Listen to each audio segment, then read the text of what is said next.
早速始めましょう。今回はトルコの神学者イスラモールの教えと彼をめぐる激しい論争を解説します。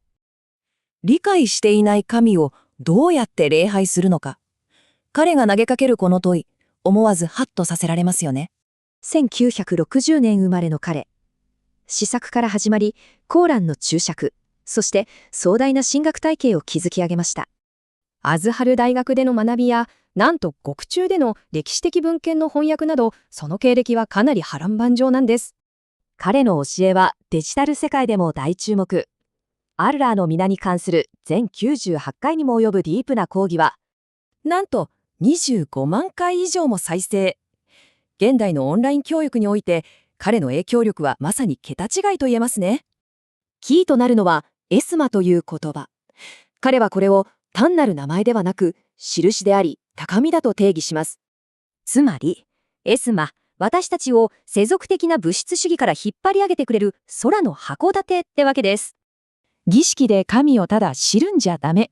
自分を変えるために心から理解すべきだと彼は強く訴えます。では、その理解へ至るためのメインドアは？そう、彼によれば、コーランこそが唯一の入り口なんです。彼はコーランの革新をなんとコンピューターの0と1のバイナリーコードに例えているんですよ。まずこの真理で頭をフォーマットする。その土台があって、初めて科学や生活を安全に築けるというわけです。でも要注意。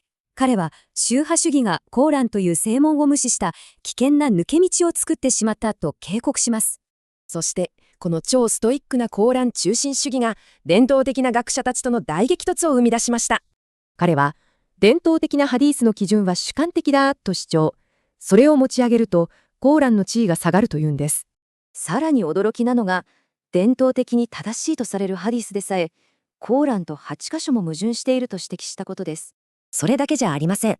箱の罰といった概念もコーランには一切書かれていないとして完全に否定しています。当然、伝統派は猛反発。彼の論理は何世紀にもわたる歴史的な合意を不当に無視していると大批判です。歴史的な伝統と純粋なコーラン中心の論理。現代を生きる私たちはこの2つをどう両立させるべきなのでしょうか。